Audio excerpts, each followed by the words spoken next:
저는 오늘 읽어드린 누가복음 14장 25절에서 35절 말씀을 가지고 무리가 아닌 제자로 이와 같은 제목으로 하나님의 말씀을 증거하도록 하겠습니다. 하와이에 가면 이 하와이는 군도로 이루어져 있습니다. 우리가 보통 많이 가는 그 호놀룰루가 그 섬 이름이 오하우 섬입니다. 그리고 오하우 섬과 마우이 섬 사이에 몰라카이라고 하는 섬이 하나 있습니다. 가보셨나요? 하와이 멀지도 않은다면 가보시죠. 그런데 이게 몰라카이 섬에는 1800년대까지 나병 환자들이 살고 있었습니다. 사람들이 접근이 어려웠고 이 나병 환자들이 몰라카이 섬에 머물러 살고 있었는데 이 벨기에 신부 중에 다미안이라고 하는 신부님이 이 몰라카이 섬에 들어가서 그들을 복음으로 변화시키기 위하여 기도하고 그들에게 복음을 증거합니다. 근데 문제는 그 섬에 있는 나병 환자들이 한 사람도 그 다미안 신부의 복음을 받아들이지 않는 겁니다. 나중에 이 다미안 신부님이 그 이유를 그 사람들에게 물어보니 그 나병 환자들이 이야기하기를 다미안 신부님은 우리처럼 나병을 앓지 않았기 때문에 경험하지 않았기 때문에 우리의 처지와 우리의 마음을 전혀 모른다. 그렇기 때문에 우리의 형편을 모르고 전하는 그 복음에 대해서 우리가 그리 설득력이 없어서 우리가 그 복음을 받아들이지 못한다. 이렇게 말을 하였습니다. 이 말이 다미안 신부님이 큰 충격을 받고 어떠한 기도를 하냐면 하나님, 이 나병 환자들이 제 복음을 받아들일 수 있도록 저에게도 나병이 임하게 하여 주십시오라고 기도합니다. 그 누구나 할 수 있는 기도가 아닙니다. 그런데 그 기도가 하나님의 마음을 움직였는지 이 다미안 신부가 44살에 나병에 걸립니다. 피에서 고름이 나고 피부가 갈라지는 그 나병에 걸립니다. 그리고 그 다미안 신부가 나병에 걸려서 그 나병 환자들에게 물눈병에 걸린, 나병에 걸린 우리들도 예수를 믿고 새 사람이 될 때 우리 안에 소망이 있습니다라고 하는 메시지를 전할 때 그 몰라카이에 있던 모든 나병 환자들이 예수 그리스도를 구주로 영접하는 놀라운 기적이 나타나게 되었습니다. 왜 다미안 신부님이 이러한 삶을 살았을까요?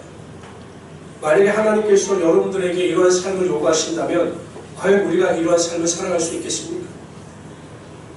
사람들은 누구나 다 행복하게 살기를 원합니다. 내가 좋아하는 일을 하면서 즐겁게 살아가기를 원합니다. 고난과 수고의 길이 아닌 편안함과 안락함의 삶을 살기를 원합니다. 나병 환자를 위해서 살아가는 일은 행복과는 거리가 먼 일입니다. 그러나 다미안 신부는 그 일을 자신의 삶의 사명으로 알고 그 일을 즐겁게 감당해 나갔습니다. 왜 그랬을까요? 바로 하나님께서 그에게 하나님의 사명을 주셨기 때문입니다. 로마서 14장 7절 8절에 보면 이런 말씀이 있습니다. 우리 중에 누구든지 자기를 위하여 사는 자가 없고 자기를 위하여 죽는 자도 없도다. 우리가 살아도 주를 위하여 살고 죽어도 주를 위하여 죽나니 그러므로 사나 죽으나 우리가 주의 것이다. 우리가 살아도 주를 위하여 살아야 되는 것이고 죽어도 주를 위하여 죽어야 한다는 것입니다. 우리의 삶의 목적과 이유가 나에게 있는 것이 아니다라는 거죠. 예수 그리스도의 부르심을 받은 성도는 내가 원하는 삶, 내가 만족하는 삶을 살아가는 자들이 아니라 살아도 주님의 뜻을 쫓아 살고 죽어도 주님의 뜻을 쫓아 살아가야 하는 것이 성도의 바른 자세라는 것입니다. 오늘 본문 25절에 보면 25절 이렇게 시작합니다. 보십시오. 수많은 무리가 함께 갈세. 저는 이게 수요 예배 강의 예배 때 설교를 준비하다가 저는 이 말씀에 마음이 꽂혔습니다. 많은 무리가 갈세. 예수님을 쫓아다니는 수많은 무리들이 있었습니다. 예수님의 기적을 보기 위해서, 예수님의 말씀을 듣기 위해서 수많은 무리들이 예수님을 쫓아다녔습니다. 벳세다 광야에서 예수님께서 설교하실 때는요, 장정만 5,000명, 부녀자와 아이들까지 합치면 약 2만 명이나 되는 무리들이 예수님의 말씀을 듣고 오병이어의 기적을 체험했습니다. 이 많은 수많은 무리들이 항상 예수님을 쫓아다닌 겁니다. 그런데 예수님께서 수많은 무리들과 같이 걸어가시다가 갑자기 멈춰서셔 뒤를 돌아보신 다음 그들을 향하여 무리가 아니라 제자가 되어야 한다라고 이 제자에 대한 설교를 하시기 시작합니다. 무리로 살아가는 것이 하나님의 뜻이 아니라 제자의 삶을 살아가야 하는 것이 하나님의 뜻이다. 이렇게 강력하게 메시지를 전하고 있습니다. 그러면서 제자가 되기 위해서 어떻게 해야 하는가에 대하여 말씀하고 있습니다. 이 시대가, 그러니까 이 시대, 이 시대의 교회가, 이 시대의 교인들이 다 위기다. 한국 교회가 위기다. 한국 성도가 위기다. 목회자들이 위기다. 이러한 말을 우리가 수없이 듣지 않습니까? 이 위기가 무엇일까? 왜 한국 교회가 위험하고 성도가 위험하다라고 이야기합니까? 그런데 왜 성도들 스스로는 저를 비롯하여 그 위기를 인식하고 있지 못하는 것일까? 그 이유는 간단합니다. 제자가 아니라 무리가 많기 때문에. 무리가 많기 때문에, 제자가 없고 무리가 많기 때문에 교회 안에 문제가 많고 성도들의 삶에 진정한 하나님의 능력과 기적이 나타나지 않는 거예요. 저는 우리 모든 성도님들이 이 말씀을 통해서 무리가 아닌 진정한 하나님의 제자가 되기를 바랍니다. 예수님의 제자가 되기를 바랍니다. 그러기 위해서 우리가 예수님의 제자로 살아가기 위해서 필요한 것이 무엇인가에 대한 살펴 함께 나누고자 합니다. 첫 번째로 예수 그리스도의 완전한 제자가 되기 위해선 자기 부모, 처자, 형제와 자매를 미워하라고 말씀하셨습니다.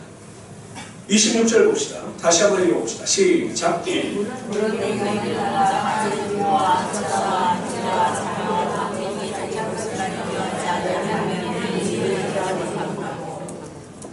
여러분, 이게 참 정서적으로 와 닿습니까?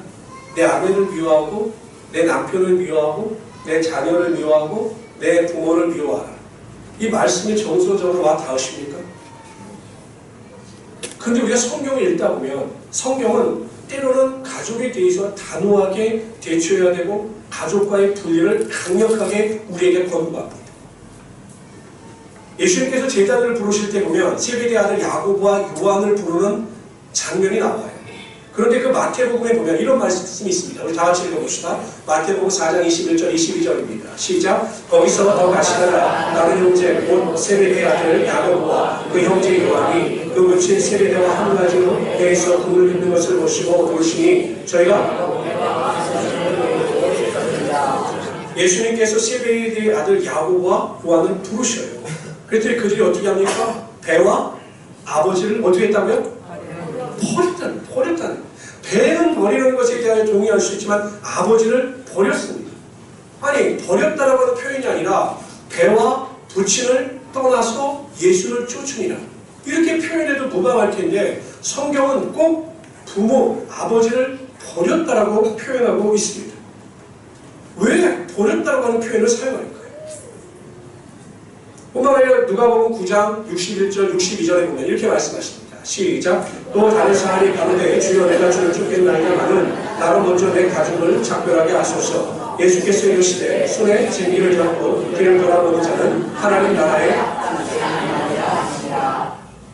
우리 자신이 예수님의 제자가 되기 위하여 결단됐습니다. 그리고 예수님께 요청합니다. 예수님, 제가 이제부터 예수님의 제자로 예수님의 부르심을 쫓아 살아가겠습니다. 그러나 내 가족에게 가서 작별 인사를 하고 오도록 허락하십시오. 이거 당연한 것 아니겠습니까?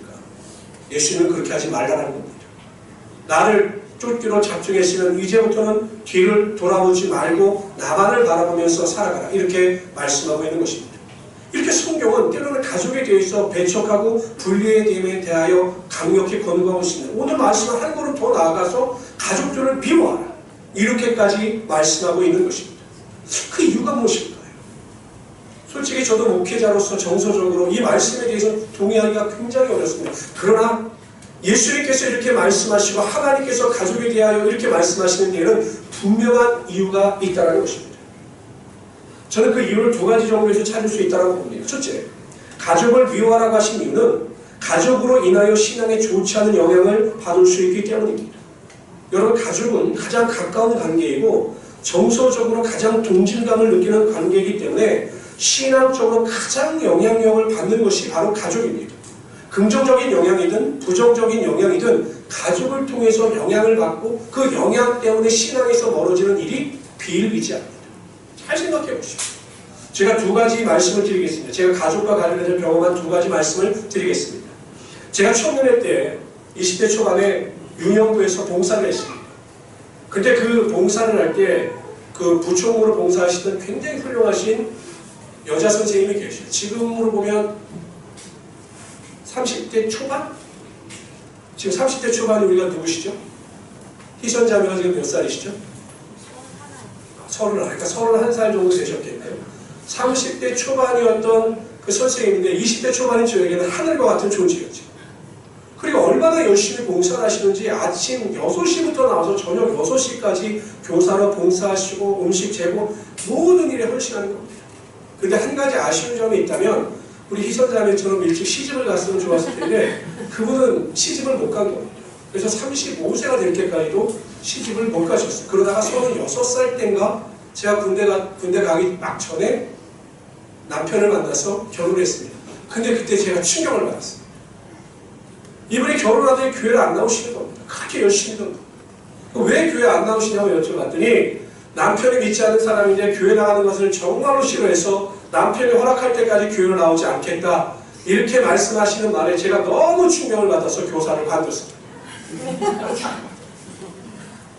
여러분 이것은 남편의 말에 순종해야 될 문제가 아닌 거죠. 영적인 일입니다. 그 배후에 누가 있는가를 잘 파악하여 하나님의 말씀에 순종하기 위해서 때로는 남편에게 대하여 영적으로 해야 되는 겁니다. 인간적으로 사람을 미워하는 것이 아닙니다. 영적으로 미워하고 영적 사업을 하라는 것인데 그분은 자기 자신의 믿음을 완전히 포기해버리고 5년이 지났는데도 교회도 나오지 않았습니다. 이 하나님께서 기뻐하시겠냐는 거죠. 이게 가족을 통한 부정적인 영향력입니다. 두 번째 이야기는요. 제가 전에 사역할 때 정말 훌륭히 교회를 섬기는 구역장님이 계셨습니다. 나무랄 데가 없었습니다. 목회자를 존중할 줄도 알고 리더로서 성도들도 잘 보살폈습니다. 근데 문제는 남편이 신앙이 없는 것이었죠. 그런데 어느 날 이 남편도 교회 나와서 은혜를 받고 열심히 봉사하기 시작했습니다. 그래서 이분도 이제 남편도 교회 나오기 시작했으니 모든 것이 잘 됐다고 참 기뻐했습니다. 그런데 문제가 무엇이냐? 이 남편이 교회만 갔다 오면 그 아내에게 이상한 말을 하는 겁니다. 오늘 교회 나가서 내가 인사를 했는데 어떤 안수 집사가 내 인사를 안 받아줬다. 다른 남성들이 커피를 마시는데 자기만 빼놓고 커피를 마셨다. 이때 정말 제가 기분 나빴는데 목사님한테 내가 인사를 했는데 목사님이 자기를 묻지 않았다. 뭐 이런 이야기를 계속 하니까 맨 처음에 아내가 이야기하기를 여보 우리 교회 성도님이나 안수 집사님들은 절대 그런 분들이 아니에요. 당신이 오해해서 그래요. 라고 권면해 줬습니다. 그런데 매일 똑같은 말을 매 주마다 하니 나중에 이 구역장님이 그 남편의 말에 동조한 겁니다. 나중에 저에게 상담을 왔는데 이제는 넘지 말아야 될 선까지 넘어서 이제 교회에 더 이상 적응하지 못하고 교회를 떠나버렸습니다. 나중에 알고 보니까요. 그건 남편의 생각이었습니다. 남편의 생각이었고 전혀 그렇게 행동한 분들이 없는데 본인 스스로 그렇게 판단해서 신앙이 약하니까 그렇게 했는데 그때 이 아내분이 좀 더 지혜롭게 대처하고 믿음 안에서 긍정적인 말을 했더라면 가정이 살아났을 텐데 그냥 그 남편의 말에 부정적으로 되어서 교회를 떠나갔고 말을 들어보니까 다른 교회 가서 잘 정착도 못하고 있다는 말을 제가 들었습니다. 이처럼 가족은 가장 가까운 사이고 친밀한 사이이기 때문에 정말로 힘이 돼요. 아내를 볼 때마다 남편을 볼 때마다 힘이 됩니다.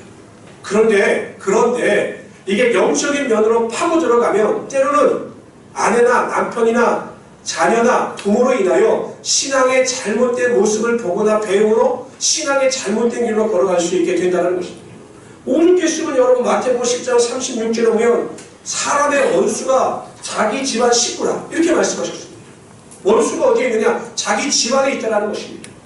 하나님의 말씀에 바로 서지 못하고 부정적인 말을 하고 부정적인 행동을 하는 가장이나 부모 밑에서 자란 자녀들이 부정적인 생각과 믿음을 가지고 살아가듯이 잘못된 신앙의 형태가 가족 안에서 발생하게 될 때 잘못된 길로 걸어갈 수밖에 없다는 거죠. 그래서 만일 영적으로 바로 서 있는 사람이 그 잘못된 영향력 안에 들어가지 아니하고 하나님의 은혜 가운데 바로 서서 그를 대적하고 영적인 능력을 발휘하게 될 때 또한 하나님을 사랑하여 하나님의 뜻대로 살아가게 될 때 하나님께서 오히려 그 가정을 통해서 하나님의 은혜가 흘러 넘치게 하여 주시는 것입니다. 바로 그럴 때 가족을 미워하라 이렇게 말씀하신 겁니다. 두 번째, 가족을 미워하라고 하신 이유는 가족에 대해서 집착하여 하나님보다 더 앞에 둘 수 있기 때문이죠. 이거 굉장히 중요한 질문이고 대답입니다. 예를 들어 예랑자매는 빗소를 사랑하시죠? 하나님보다 더 사랑하십니까? 발음이시죠? 우리 영관 형제는 세임이를 사랑하십니까? 하나님보다 더 사랑하십니까? 또 발음이 치죠? 그런데 안 그래요. 우리가 하나님을 이 세상에서 가장 사랑한다라고 말을 하는데 때로는 아닙니다. 우리가 아브라함처럼 이삭을 번제로 드리라고 했을 때 드릴 수 있습니다. 하나님을 사랑한다고 하는데 정말 하나님을 내 자녀보다 더 사랑한다고 하는데 하는 것 보면 아닙니다. 자녀를 더 사랑합니다. 그래서 오히려 믿음 안에서 자녀로 인하여 시험에 들 때가 많이 있는 거죠. 사무엘상에 보면 엘리 제사장이 나옵니다. 그 엘리 제사장에게는 두 아들이 있었는데 홈리와 비나스입니다. 문제는 이들이 믿음이 없었다는 거예요. 성경에 보면 이렇게 기록합니다. 엘리의 아들들은 행실이 나빠 여호와를 알지 못하더라.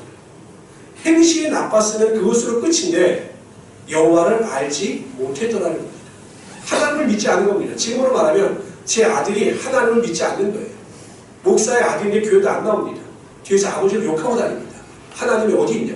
이게 엘리 제사장인 두 아들 홈리와 비나스의 문제였습니다.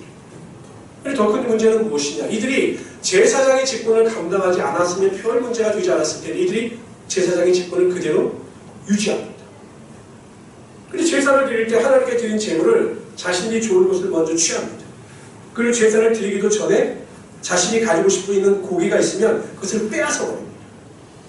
이러니 여러분 그 제사를 드려 왔던 사람들이 얼마나 큰 시험을 당하고 낙심했겠습니까?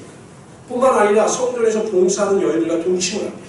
성적으로도 몰라냈습니다. 거룩한 성전에서 하나님 앞에서 성적인 몰라낸 죄를 저질렀습니다. 그런데 엘리 제사장은 그 두 아들에 대해서 전혀 책망하지 않는 겁니다. 오히려 데려다가 그 제사장실을 파하고 하나님의 말씀으로 강력하게 권면하며 그들의 죄에 대한 대가를 치르게 했어야 하는데 그냥 말로만 하지 말아라 이렇게 소극적인 권면을 합니다. 나중에 하나님께서 나타나셔서 이 엘리 제사장에게 뭐라고 책망하시냐면 이렇게 책망하십니다. 너희는 어찌하여 내가 나의 처소에서 명한 나의 죄를 보아 예물을 밟으며 내 아들들을 나보다 더 중히 여겨 내 백성 이스라엘이 드리는 가장 좋은 것으로 스스로 살찌게 하느냐. 하나님께서 엘리 제사장을 책망하신 게 무엇입니까? 네 아들들을 왜 나보다 중하게 생각하느냐라는 것입니다. 왜 네 아들들을 나보다 더 중하게 생각하여 내 말씀에 순종하지 아니하고 내 말씀의 법도를 가르치지 아니하며 징계하지 않느냐라고 책망하고 있는 것입니다. 그럼 나중에 어떻게 됩니까? 그 집안이 다 멸망을 당합니다. 엘리 제사장의 죄가 무엇입니까? 본인도 믿음이 연약했지만 자식들을 하나님보다 더 마음에 둠으로 말미암아 하나님의 징계와 심판을 받아 온 가족이 멸망당하고 말았습니다. 만약 그때 엘리 제사장이 하나님을 더 경외하고 사랑하여 하나님의 말씀을 붙잡고 자녀들을 강력하게 권면하고 치유했다면 오히려 하나님의 은혜와 능력으로 그 가정이 회복되는 역사가 나타나게 되었을 것입니다. 어느 목사님이 거기 작은 교회 목사님은 아니고 큰 교회 목사님인데 자신과 청년회 때부터 신앙생활을 같이 했던 부부가 교회를 떠나서 큰 상처를 받았다는 이야기를 모임에서 하였습니다. 이 목사님과 자녀가, 이 부부가 청년회 때부터 잘 알아서 주례도 서주시고 정말 사랑으로 이 가족을 양육했는데 어느 날 오더니 목사님 저희가 교회를 옮겨야 되겠습니다라고 말을 해서 목사님이 이유가 무엇인가 자세히 물어보니 수원으로 이사를 갔는데 이 두 부부의 자녀들이 그 근처에 있는 교회에 가보니 이 교육 시스템이 너무나 잘 되어 있고 아이들이 그것을 좋아하니 그것으로 옮겨야 되겠습니다라고 말을 해서 목사님은 큰 상처를 받았다고 합니다. 근데 와서 이렇게 보니까 그 교회와 자신의 교회의 그 교육 시스템이 정말 하늘과 땅 차이라 다른 말을 할 수 없었다 이야기를 하면서 굉장히 씁쓸했습니다. 요즘 시대의 자녀들에 대한 부모의 사랑은 극진합니다. 저도 마찬가지고요. 요즘에는 부모들이 교회를 전할 때에도 아이들이 교육에 유리한 교회를 찾는다고 합니다. 성령의 능력이 있느냐, 말씀의 능력이 있느냐, 하나님의 복음을 전하는 이게 중요한 게 아니라 얼마나 교육 시스템이 잘 되어 있느냐, 영어 예배가 있느냐, 이것이 교회를 정하는 기준이라고 합니다. 물론 그럴 수 있습니다. 그럴 수만 있다면 정말로 좋겠죠. 말씀과 능력이 살아있고 또 교회가 하나님 안에서 올바른 교육 시스템을 가지고 있다면 정말로 아름다운 교회고 그런 교회는 합당하다고 생각합니다. 그러나 만일 이것이 하나님보다 자녀들을 앞세우는 경우라면 하나님은 결코 그 일을 기뻐하시지 않을 것입니다. 내가 하나님의 뜻을 구하고 하나님의 은혜를 쫓아 어떠한 교회 안에서 헌신하고 봉사하는 것이 주가 아니라 내 자녀들의 교육이나 내 자녀들의 신앙 안에서의 어떠한 유익을 위해서 교회를 쫓아다니고 교회 시스템을 찾는다면 하나님께서 결코 기뻐하시지 않는다는 것입니다. 제가 솔직히 수요 강해 예배를 하면서 이 말씀에 대해서 큰 은혜를 받았습니다. 제가 제 스스로 질문을 던져봤습니다. 하나님께서 가족을 미워하셨고 하나님께서 하나님을 더 사랑하라고 하셨는데 내가 가족을 소홀히 하고 가족의 삶에 대해서 내가 온전히 채워주지 못할 때 과연 어떻게 될 것인가? 정말 제자로서 가족을 포기하고 하나님의 말씀과 은혜 가운데 올인할 때 내 가족들은 어떻게 될 것인가? 라는 생각을 하면서 질문을 던져봤습니다. 그러나 내린 결론은 내가 하는 것보다 하나님께서 오히려 더 큰 은혜와 능력으로 내 가족들에게 하나님의 축복의 능력이 임하게 하여 주신 겁니다. 성경에 뭐라고 말씀하셨습니까? 한 사람이 바로 서는 그 자녀들이 천대까지 복을 받는다라고 말씀하셨습니다. 내가 잘하려고 하는 것보다 내가 하나님의 일에 헌신하고 하나님을 뜨겁게 사랑하게 되면 하나님께서 모든 자녀들에게 천대까지 이르도록 하늘의 신령한 복과 땅의 기름진 복으로 채워주신다라고 약속하셨기 때문에 내가 영적인 문제로 인하여 가족을 멀리하고 가족에 대하여 강력한 메시지를 전할 때 그걸로 인하여 가족의 상처를 받거나 가족의 삶에 궁핍하게 되는 것이 아니라 그 일을 통해 하나님의 놀라운 축복의 능력이 반드시 나타나게 되는 것입니다. 가족을 사랑해야 되죠. 가족을 위해서 기도해야 되죠. 그러나 하나님보다 더는 아니다라는 겁니다. 우리는 하나님을 입술로 사랑한다고 하면서 내 가족을 더 사랑할 때가 많이 있습니다. 하나님께 드린다고 하면서 하나님께 드리는 것보다 가족에게 드리는 것이 더 많을 때가 있습니다. 하나님은 그것을 금하라는 것입니다. 우리가 살든지 죽든지 무엇을 하든지 다 하나님의 영광을 위해서 해야 합니다. 가족도 하나님께 맡겨야 합니다. 내가 하려고 하지 말고 남편도 아내도 다 가족도 하나님께 맡기고 하나님의 올인하게 될 때 하나님께서 여러분의 삶을 축복하시고 은혜와 능력으로 함께하여 주실 것입니다. 저는 이러한 믿음을 가지고 모든 일에 넉넉히 승리하며 살아가시는 하나님의 귀한 성도들 되시기를 주님으로 축원합니다. 두 번째로 예수 그리스도의 완전한 제자가 되기 위해서는 자기 목숨을 미워하라고 말씀하셨습니다. 어느 부부가 결혼한 지 오래가 되었는데도 자녀가 출산되지 않자 자녀의 잉태를 위하여 간절히 기도하다가 결혼 5년 만에 자녀를 잉태하게 됩니다. 그리고 출산하였습니다. 그러니 여러분 얼마나 귀했을까요? 딸을 얻었는데 너무나 귀한 거죠. 금이야 오기야 귀하게 키웠습니다. 이 아이는 얼마나 똑똑하고 얼마나 총명한지 100일이 되었을 때도 엄마가 얘야 9시다 그만 자자 그럼 자는 겁니다. 그리고 젖을 찾지 말고 아침 7시에 일어나라 그러면 아침 7시에 일어나는 겁니다. 그래서 이 부모는 너무나 행복했습니다. 아이를 키우는데 전혀 어렵지 않았습니다. 이해가 되십니까? 그런 아이가 어디 있습니까? 어떤 아이는 낮과 밤이 바뀌어요. 낮에는 실컷 자다가 밤에 자려고 하면 혼자 깨어서 젖을 달라고 놀아달라고 야단을 칩니다. 근데 남편은 속절없이 옆에서 잠만 잡니다. 굉장히 육아가 힘이 듭니다. 이와 같이 5년 만에 낳은 딸이 정말 귀해야 되는데 낳을 땐 너무나 예뻤는데 키우다 보니 너무 힘든 거죠. 밤마다 울면서 젖을 달라고 잠을 못 자게 하니 남편이 자다 말고 벌떡 일어나 소리를 쳤습니다. 시끄러우니 장롱에 집어넣어버려. 그 일로 인하여 이 두 부부가 엄청 싸움을 했습니다. 어떻게 당신은 당신밖에 모르냐고. 나는 출근하는 사람이 잘 안다고. 쟤를 빨리 장롱에 넣으라고. 제가 왜 이런 말씀을 드리냐면 이 세상에 가장 깊고 넓고 완전한 사랑을 이야기할 때 부모의 사랑을 말합니다. 하나님의 사랑 말고 가장 완전한 사랑을 이야기할 때 부모의 사랑을 말해요.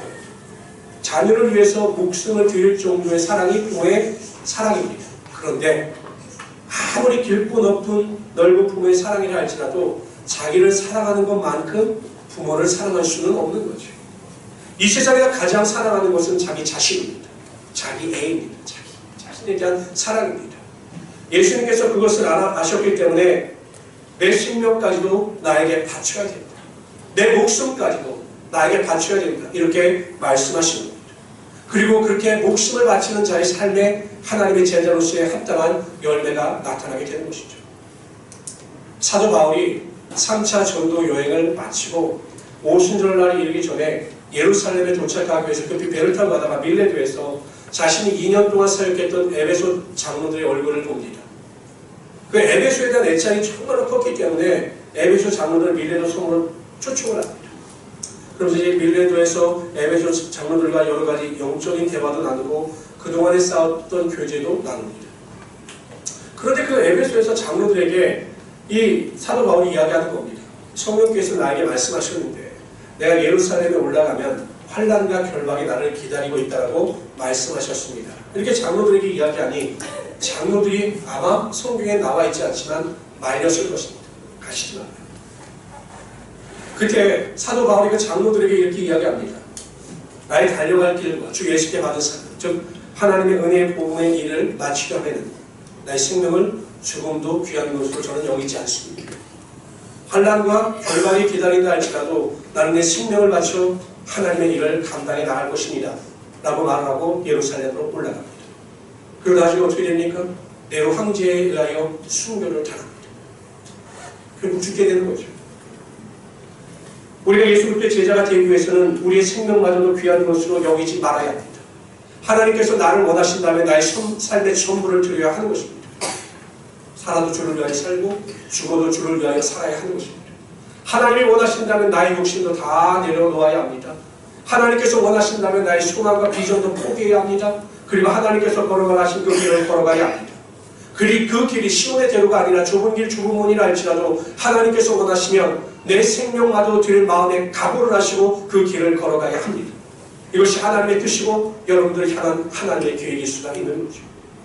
우리는 자꾸 예수를 믿으면서 시온의 대로만을 기대합니다. 하나님 기도할 때마다 내 삶의 인생의 길을 시온의 대로가 열리게 하여 주시고 축복의 능력이 임하게 하여 주시고 물질의 축복과 능력과 권세가 임하게 하여 주십시오라고 기도합니다.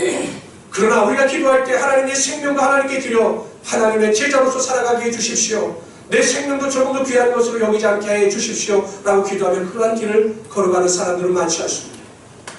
우리가 걸어가는 길을 걸어가는 사람들은 많으나 제자들이 걸었던 그 길을 걸어가려고 하는 성도들은 적습니다. 그러나 여러분 기억하십시오. 하나님께서 인정하시고 하나님께서 칭찬하시는 그 길은 우리들이 걸어갔던 길이 아니라 제자들이 걸어갔던 순교의 길입니다. 저 우리 모든 성도들이 마지막 때 정말 자신의 생명마저도 귀한 것으로 여기지 아니하며 나의 모든 것을 하나님께 바쳐 하나님이 원하시는 제자의 길을 걸어가시는 하나님의 귀한 성도들이 되시기를 주님으로 축원합니다. 그럴 때 하나님께서 반드시 여러분의 삶을 받아주실 것입니다. 세 번째로 예수 그리스도의 완전한 제자가 되기 위해서 자기 십자가를 지고 나를 따르라고 했습니다. 여러분 여기서 십자가는 단순한 십자가가 아닙니다. 여러분 마태, 마가, 누가, 요한복음에 나오는 십자가를 그 성경을 받아보는 사람들이 읽을 때는 십자가를 순교로 받아들였습니다. 그 당시 예수를 믿으면 카타콤 같은 데서 평생을 살거나 예수를 믿다 잡히면 북한과 똑같은 거죠. 예수를 믿다 잡히면 라우지 탄광에 가거나 순교할 수가 있었기 때문에 자기 십자가를 져라. 이 말은 순교를 각오하고 예수를 믿어야 한다. 이러한 말로 들렸던 것입니다. 그래서 그 사람들은 항상 믿음 안에서 어찌하든지 포기하지 아니하고 그럼에도 불구하고 순교자의 길을 걸었던 거죠. 제가 수요일날 숙제를 내드렸는데 수요예배를 들으셨던 분들은 제가 일주일 동안 수, 목, 금, 또 5일 동안 내 십자가가 뭘까를 한번 생각해보라고 말씀을 드렸는데 생각해 보셨습니까? 이 시대를 살아갈 때 여러분들 십자가는 무엇입니까? 내가 예수를 믿기 때문에 당해야 하는 고통과 환난, 핍박, 어려움은 무엇입니까? 순교입니까? 핍박이 뭐라고 생각하십니까? 꼴 들어주셨습니까? 왜 대답을 못하시는지 제가 말씀드릴까요? 아무리 생각해봐도 십자가가 없기 때문이에요. 이 정도면 아마 십자가라고 말씀하실 겁니다. 믿는 성도이기 때문에 나의 감정을 똑바로 드러내지 못하는 것. 직장에서나 사회에서나 내가 정말 화날 때 분노를 표할 수 있지만 내가 믿는 자이기 때문에 하나님의 영광을 가리우지 않게 하여 제대로 화를 내지 못하는 것. 가족입니다. 가족이에요. 근데 너무 답답합니다. 화가 납니다. 마음속에 있는 모든 말을 쏟아붓고 싶지만 그래도 이 사람의 영혼을 위하여 하나님께로 이 영혼을 인도하기 위하여 참는 경우 그 사람이 하는 모든 잘못된 행위를 다 받아줘야 하는 것, 남편의 잘못된 행위나 모습, 말과 행동을 다 받아줘야 하는 것, 뭐 이 정도가 십자가라고 생각하실 겁니다. 교회 안에서 다른 사람이 상처를 받을까봐 나의 솔직한 감정을 드러내지 못하는 것, 이것도 십자가일 수가 있겠죠. 주일날 놀러 가고 싶으나, 여행 가고 싶으나 여행 가지 못하고 놀러 가지 못하는 것, 이것도 여러분의 십자가일 수도 있을 겁니다. 세상에서 실컷 즐기고 싶으나 즐기지 못하는 것, 이것이 십자가일 수도 있을 것입니다. 저는 수요일날 설교를 하고 일주일 동안 곰곰이 묵상하면서 이 시대를 살아가고 있는 우리들에게 십자가는 무엇일까를 곰곰이 생각해 보았습니다. 십자가는 무엇인가? 로마 시대, 예수님 시대에 그들이 당했던 순교가 십자가였다면 이 시대를 살아가고 있는 우리들에게 십자가는 무엇일까? 곰곰이 생각하다 내린 결론은 하나님의 말씀입니다. 하나님의 말씀대로 살고자 하는 그 노력과 결단, 어둠의 권세가 자리 잡고 있는 이 시대에 하나님의 말씀을 가지고 거룩함과 순종의 삶을 살아가기 위하여 몸부림치는 것, 이것이 우리가 져야 되는 십자가입니다. 세상이 아무리 악해도, 세상이 잘못된 길을 걸어가고 있어도 우리는 그렇게 살아가지 말아야 한다는 결단을 가지고 하나님의 말씀 가운데 순종하며 살아가야 하는 것, 이것이 우리가 져야 하는 십자가입니다. 저는 우리 모든 성도님들이 그러한 십자가를 지고 세상이 아니라 하나님의 말씀 가운데 절대적으로 순종하며 살아갈 수 있는 하나님의 귀한 성도들이 되시기를 주님으로 축원합니다. 제가 고등학교 동창들을 만나면 친구들이 저에게 그런 이야기를 합니다. 술도 먹습니다. 골프도 치러 다닙니다. 그들이 보기에 제가 한심해 보이죠. 무슨이다. 무슨 재미로 사냐. 제가 여러분 골프를 치지 못하고 그들처럼 술을 마시지 아니하고 그들처럼 세상의 쾌락을 즐기지 아니한다고 해서 제가 불행할까요? 아닙니다. 저는 오히려 하나님께서 저에게 맡겨주신 이 목자로서의 사명을 가지고 금욕적인 생활을 해나가는 것, 오히려 이것이 큰 축복이고 기쁨입니다. 나에게 주신 십자가가 더 이상 십자가로 느껴지지 않습니다. 가끔 제가 제 인생을 뒤돌아보면 목회자로서 부르심을 받지 않았다면 내가 어떻게 살아갔을까? 라는 생각을 해봅니다. 아마 똑같이 살아갔겠죠. 아마 무리의 삶을 살았을 것입니다. 그러나 저는 목회자로서 부르심을 받아 제자로서의 삶을 살아가는 것, 하나님의 말씀의 십자가를 주고 살아가는 것 전혀 부담스럽지 않습니다. 오히려 상처받은 영혼들을 위하여 기도하고 또 그 상처들을 거두며 살아가는 것이 삶의 기쁨이고 소망입니다. 그러나 이것이 저에게만 원하시는 하나님의 요구일까요? 네가 목사이기 때문에 부르심을 받았기 때문에 너만 이렇게 살아가야 한다고 하나님께서 저에게 요구하실까요? 아닙니다. 여러분들이 똑같이 하나님의 제자로서의 삶을 요구하십니다. 그렇게 살아가는 것이 하나님의 축복이고 하나님의 은혜입니다. 세상과 똑같이 못하며 세상과 똑같이 살아가는 것이 축복이 아니라 자신의 말씀의 십자가를 붙잡고 어려워도 힘들어도 그 길을 걸어가는 것이 하나님의 축복이고 하나님의 은혜입니다. 저는 우리 모든 성도님들이 그러한 간절한 마음을 가지고 살아가기를 바랍니다. 제가 이 무리다는 말에 꽂힌 이유가 무엇일까요? 내가 양육하는 양들은 무리를 만들어서는 안 되겠다. 제자를 만들어야지. 우리 행복감을 숨고게 나오는 사람들은 무리가 되어서는 안 되겠다. 무리가 되면 구원도 받지 못하고 무리가 되면 방광자가 되는데 믿음에 바로 서지 못하는 자들이 되는데 하나님께서 나에게 책임을 물으신다면 어떻게 하실까? 이게 가장 두려워서 제가 이 말씀을 묵상하다가 주일날 설교로 다시 하게 된 것입니다. 성도 여러분, 죽는 자들에게 살아나는 하나님의 기적은 반드시 나타납니다. 내가 나를 위하여 살고자 하는 하나님의 영광은 가리우지만 내가 하나님의 영광을 위하여 죽으면 하나님께서 우리를 살리시는 겁니다. 어려우십니까? 궁핍하십니까? 물질 때문에 고난을 당하고 계십니까? 죽으십시오. 그럼 하나님께서 여러분의 삶을 책임지실 것입니다. 가족 때문에 염려가 되십니까? 불안하십니까? 죽으십시오. 그러면 가족들을 살리시는 하나님의 능력이 여러분 삶 가운데 반드시 나타나게 될 것입니다. 제발 목회자로서의 간절한 부탁입니다. 무리가 되지 마십시오. 예수님을 쫓아다니는 무리가 되지 마십시오. 제자가 되시기를 바랍니다. 나의 신앙에 대해서 관대하지 마십시오. 말씀에 비추어서 나의 신앙을 다 잡고 다 잡으시기를 바랍니다. 가족을 구원시키십시오. 가족들이 흑암의 권세 앞에 무너지지 않도록 눈물을 흘리며 기도하십시오. 영적으로 성숙하지 못한 자녀들을 위하여 부모님들을 위하여 기도하십시오. 눈물을 흘리며 그들을 주님께로 인도하십시오. 그것이 제자들에게 원하시는 하나님의 요구입니다. 이러한 믿음을 가지고 넉넉히 승리하며 살아가시는 하나님의 귀한 성도들이 되시기를 주님으로 축원합니다. 예수님께서는 마지막으로 세 가지 비유를 주십니다. 망대의 비유입니다. 망대를 짓기 전에 비용을 계산하지 않겠느냐는 것이죠. 여러분, 우리가 예수님을 따라갈 때에는 비용을 계산하는 겁니다. 그 길이 고난과 환난의 길이기 때문에 비용을 계산해서 결단하고 그 길을 걸어가라는 겁니다. 아무 생각 없이 아무 계산 없이 그 길을 쫓아갔다가 포기하지 말고 그 비용과 대가를 계산하고 제자의 길을 쫓아가라는 겁니다. 왕들과의 싸움의 비유입니다. 영적인 전쟁입니다. 영적인 전쟁에서 승리할 능력이나 자신이 없으면 제자의 길을 걸어가지 말라는 겁니다. 소금의 비유입니다.